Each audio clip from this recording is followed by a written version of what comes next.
हर हर महादेव प्रिय दर्शकों। सूर्य की तरह चमकना चाहते हैं तो पहले सूर्य की तरह जलना सीखिए। अर्थात संघर्ष करिए, तप करिए। और धनु राशि वाले तप करने में पीछे नहीं रहते हैं, बड़ा संघर्ष करते हैं। जिस चीज को पाना है उसमें एड़ी चोटी का ताकत लगा देते हैं। आप हैं, लेकिन हाँ, कुछ कारण से 2-3 महीने से तो थोड़ा-सा बेहतर स्थिति आई है कुंडली के हिसाब से, लेकिन उससे पहले संघर्ष कर रहे थे। संघर्ष था।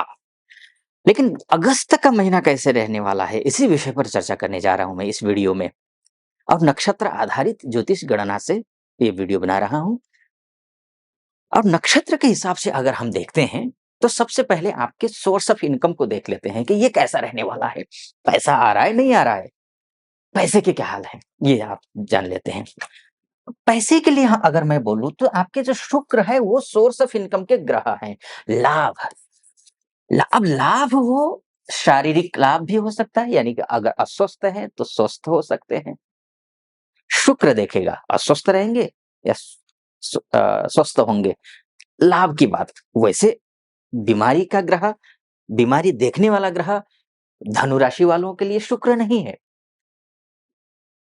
लेकिन अगर आप अस्वस्थ हैं तो स्वास्थ्य लाभ, अगर आप आर्थिक नुकसान झेल रहे हैं या झेल रही हैं तो आर्थिक लाभ होता हुआ दिखाई दे रहा है। मनोबल टूटा हुआ है तो मनोबल उठेगा, मनोबल बढ़ेगा। ये स्थिति दिखाई दे रही है, ये शुक्र देखता है। तो इसमें क्या होगा ये आप जान लेते हैं। शुक्र आपका मघा नक्षत्र में है 11 अगस्त तक। और मघा नक्षत्र जो है वो केतु का नक्षत्र है। और केतु बैठे हैं कन्या राशि में आजकल वर्तमान में गोचर में। और कन्या राशि में शुक्र नीच के होते हैं। तो अर्थात स्वास्थ्य लाभ हो या कुछ भी हो, आपको ध्यान रखना है। पैसे खर्चे नहीं करना है। पैसा जहाँ खर्च करना, अनावश्यक रूप से आँख मूंद करके पैसा खर्च कर दिए तो समझ लीजिए जो आ रहा है वो भी नहीं आएगा। जितना आप पैसा बचा रहे हैं, पैसा उतना आपके पास आ रहा है, ये आप समझ लीजिए। बड़े भाई से अनबन हो सकता है, नहीं अनबन करना है, लड़ना झगड़ना नहीं है। बुजुर्गों से आशीर्वाद लेना है। बड़ी बहन से रिश्ते अच्छे बनाने की कोशिश करनी है। कन्फ्यूजन बहुत ज्यादा आ सकता है, कन्फ्यूज नहीं होना है, ये आपको ध्यान रखना है। निर्णय सही लेना है। निर्णय लेते समय बिल्कुल डबल माइंडेड होकर के निर्णय मत लीजिए 11 अगस्त तक। लेकिन 11 अगस्त के बाद की स्थिति क्या, वो शानदार है। वो शुक्र अपने ही नक्षत्र में आ जाएगा, अर्थात पूर्व फाल्गुनी नक्षत्र में आएगा। जैसे ही अपने नक्षत्र में आएगा ये 22 अगस्त तक रहेगा। शानदार है। 11 अगस्त से लेकर 22 अगस्त के बीच का जो समय है, शुक्र आर्थिक मोर्चे को मजबूत करेगा। कहीं कोई पैसा अटके हैं वो पैसे आएंगे, लटके हुए भटके हुए पैसे आएंगे। रिश्ते अच्छे बनेंगे, बड़े भाई हो बड़ी बहन हो सबके साथ रिश्ते अच्छे बनेंगे। इसके साथ साथ में और भी, अगर आपने कहीं उधारी ली हुई है, उधारी देने में आपको आसानी होगी, यानी कि पैसे आएंगे तभी तो देंगे। तो पैसे आते हुए दिखाई दे रहे हैं, उधारी भी देते हुए दिखाई दे रहे हैं।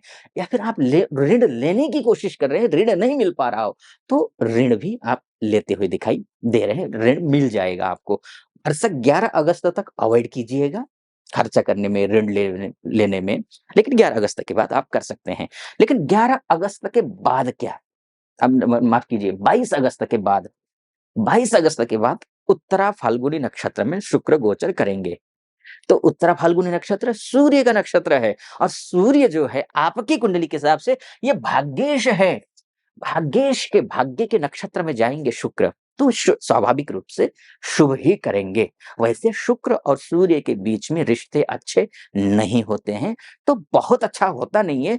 औरों के लिए अच्छा नहीं है, लेकिन धनु राशि वालों के लिए शुक्र का सूर्य के नक्षत्र में जाना भी शुभ है, क्योंकि ये भाग्य स्थान में भाग्येश सूर्य बनते हैं। ठीक, हमने अभी बात की पैसे को लेकर के। अब प्रोफेशनल लाइफ कैसे रहने वाली है, बिजनेस कैसा रहेगा या फिर जॉब कैसी रहेगी, इस विषय पर चर्चा कर लेते हैं। उससे पहले एक निवेदन आपसे करना चाहूंगा। अगर आप यहाँ तक पहुंचे हैं तो पूरा वीडियो सुनिए, और मेरा विश्लेषण आपको ऑथेंटिक लगे तो चैनल को सब्सक्राइब कर दीजिएगा, वीडियो को लाइक। और सावन का महीना चल रहा है, कमेंट बॉक्स में हर हर महादेव 5 बार, 11 बार, 21 बार, जो भी श्रद्धा आपकी बने वो आप लिख दीजिएगा। या फिर जो मनोभाव है वो व्यक्त कर दीजिएगा कमेंट बॉक्स में। अब आता हूँ आपके प्रोफेशनल लाइफ में, यानी कि जॉब या बिज़नेस, इनमें क्या कुछ होने वाला है। तो आपका इसके लिए बुध मायने रखते हैं। बुध जो है आपकी कुंडली के हिसाब से आपका मान-सम्मान के ग्रह हैं। बुद्धि के तो ये सबके लिए हैं ही, बिज़नेस के ग्रह हैं ये, प्रतिष्ठा के ग्रह हैं ये, पिताजी के साथ रिश्तों का ग्रह है, पत्नी के साथ या पति के साथ रिश्तों का ग्रह है। विवाह करवाने के लिए भी धनु राशि वालों के लिए बुध मायने रखता है। अगर आप वर या वधू की तलाश कर रहे हैं, माता-पिता हैं आप, आपको वधू की तलाश है या वर की तलाश है, तो वो भी ये बुध से ही देखा जाएगा। और ये जो बुध है ना, ये 22 अगस्त तक ये मघा नक्षत्र में है, और मघा नक्षत्र केतु का नक्षत्र है, जैसे मैंने पहले भी आपसे कहा।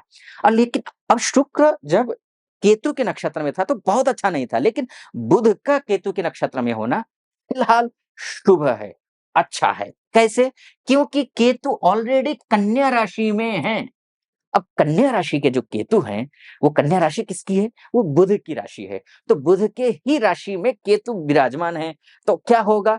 शुभ फल देगा। किन मामलों में शुभ फल देगा? जैसे मैंने आपसे पहले कहा, बिज़नेस करते हैं, कोई पैसा ऐसे अटका हुआ है बिज़नेस में, तो वो पैसे आएँगे।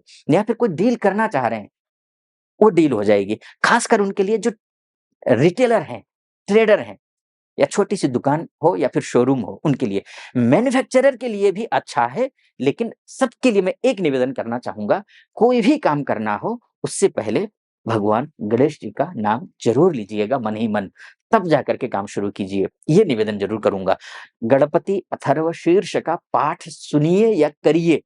इससे आपका बिज़नेस भी अच्छा होगा, जॉब भी अच्छी होगी, प्रमोशन के लिए भी अच्छा होगा, कहीं इंटरव्यू देने जा रहे हैं तो इंटरव्यू में आप सफल होंगे, क्योंकि बुध जो है ये वाणी के ग्रह भी हैं। आप प्रभावी तरीके से बात कर पाएँगे, प्रभावी तरीके से आप जवाब दे पाएँगे, इंटरव्यू क्लियर कर पाएँगे। ये आपके लिए अच्छा है। अच्छा, बुध और शुक्र यहाँ पर 22 अगस्त तक ये लक्ष्मी नारायण नामक राजयोग भी बना रहे हैं। चूँकि इसका क्या लाभ होगा, इसके बारे में मैं ये नक्षत्र के आधार पर ये वीडियो बना रहा हूँ। एक और मेरा यूट्यूब चैनल है आचार्य मुक्ति करके, उसमें मैं ग्रह गोचर के हिसाब से फलादेश करता हूँ। तो आप चाहें तो लक्ष्मी नारायण राजयोग बन रहा है, उसका क्या लाभ होगा? सूर्य अपने ही राशि में जाने वाला है 16 अगस्त से। 1 साल बाद उसका क्या लाभ होगा? ये सब कुछ मैंने बना रखा है, बनाया हुआ है, उसको आप फ़ॉलो कर सकते हैं। तो यहाँ पर बुध की स्थिति भी आपके लिए अच्छी दिखाई दे रही है। अब बात कर लेते हैं। देखिए, अब बात बुध की हो गई और शुक्र की बात हो गई। तो इसके साथ आपकी ही राशि का स्वामी देख लेते हैं। चलिए, धनु राशि है आपकी, तो धनु राशि के स्वामी कौन है? गुरु हैं। गुरु किसके नक्षत्र में है? रोहिणी नक्षत्र में है। तो रोहिणी नक्षत्र किसका है? वो चंद्रमा का है। और चंद्रमा कौन है आपके लिए? बड़े मायने रखते हैं। विदेश में अगर रहती हैं या रहते हैं आप, या फिर किसी एमएनसी में काम करती हैं, करते हैं, तो आपके लिए लाभ है। ये बहुत अच्छा शुभ है। मंगल के बारे में भी मैं बताने जा रहा था। आपके पर्सनल लाइफ को लेकर के, बच्चों को लेकर के, आपके एजुकेशन को लेकर के शुभ है, क्योंकि रोहिणी नक्षत्र में मंगल हैं 16 अगस्त तक। 16 अगस्त के बाद ये अपने ही नक्षत्र में अर्थात मृगशिरा नक्षत्र में गोचर करेंगे। तो ये बहुत शुभ है, खासकर विदेश में जो जो कोई ग्रीन कार्ड के लिए परेशान है, पीआर के लिए परेशान है, जॉब को लेकर के परेशान है, या फिर यहाँ से अप्लाई कर रहे हैं, बार-बार सफलता नहीं मिल पा रही है, उन सब के लिए शुभ समय दिखाई दे रहा है। ज़्यादा लंबा नहीं करता हूँ वीडियो को, यहीं पर समाप्त करता हूँ। कैसा लगा आपको? सटीक और ऑथेंटिक लगा हो तो कमेंट में हर हर महादेव ज़रूर लिखिएगा, लाइक कर दीजिएगा और सब्सक्राइब करना तो बिल्कुल मत भूलिए। फिलहाल अनुमति चाहूँगा। हर हर महादेव।